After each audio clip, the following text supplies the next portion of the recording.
What's that? Holy as Mary. Take me off that pedestal. Please don't cheer me. My introduction to music was from the church. And having gone from church to performing in other youth groups, to other youth days, then colleges, universities, pubs, clubs, arenas, stadiums, that's just the manifestation of God's hard work.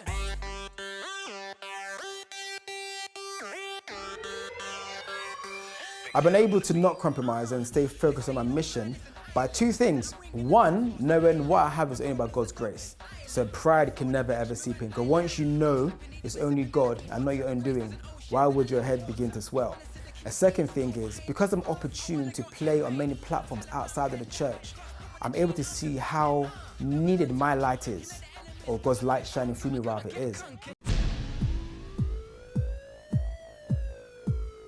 When my mum was pregnant with me, she went to the clinic to abort me. And God spoke to her audibly for the first time and said, "Don't abort the baby." She said, "I'm a single mum, domestic violence, poverty, 4 kids, how can I cope?" And God said, "Believe, have faith in me, and I'll show myself to be God." So I was a faith child, so to say, hence the name. My story. Yo, 16 bars are far from enough to express love for the God that I trust me. When I was a fetus that tried to abort me, but my Jesus had a better plan for me. I have been through many challenges in life. One I can many might relate to is coming from a single parent household.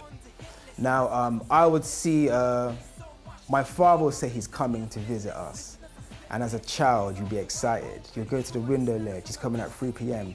You'd be there by 2:30, 4 p.m., 5 p.m., 6 p.m. You fall asleep at the window, still wake up, he still hasn't come. For me, I was just able to use the hurt and the disappointment, as opposed to me getting bitter, I used to get better. In which, when I now become a father, when I become a husband, I now know what I don't want to mirror. I now know to be a better father.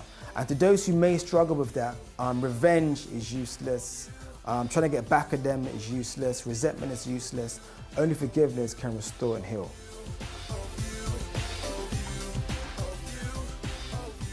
I used to think that I never had a powerful story like lightning or like a burning bush or Damascus, but there's beauty in my life. And the key thing is, I encourage people and say, you might be a mistake like I was a mistake, but no, God never makes mistakes. And the fact you're alive today is He can do amazing things in my life, your life. And despite how dark life may be, as long as there's life, there's hope. And you are the light at the end of somebody else's tunnel, so don't give up.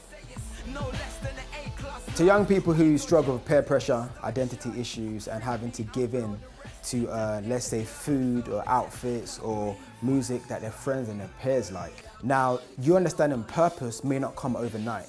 It may be a thing where you have to really seek God Lord's face and search and find what you need to do. But another important thing is, look at what you're passionate about. And what you're passionate about at times is connected to your destiny and what you're meant to do. To gospel artists that want to do secular music and are more so drawn by the fame and the lifestyle, you have to check your own motives. Because if you're after fame, then realistically you shouldn't really be doing gospel music anyway in the first place. Don't make the assumption that you can get fame and acclamation faster doing that route. The key thing is just stick to what God has shown you and what God has given you. When God gives a vision, He gives a provision to that in that respect. But just know that your music is probably more wholesome and be more long-lasting. And that's the most important thing. And knowing that you're making God proud in heaven. Once you're glorifying your Father in heaven, everything else is secondary. Actually, everything else is irrelevant in that respect. So all I'll say is stay on that narrow path and don't compromise.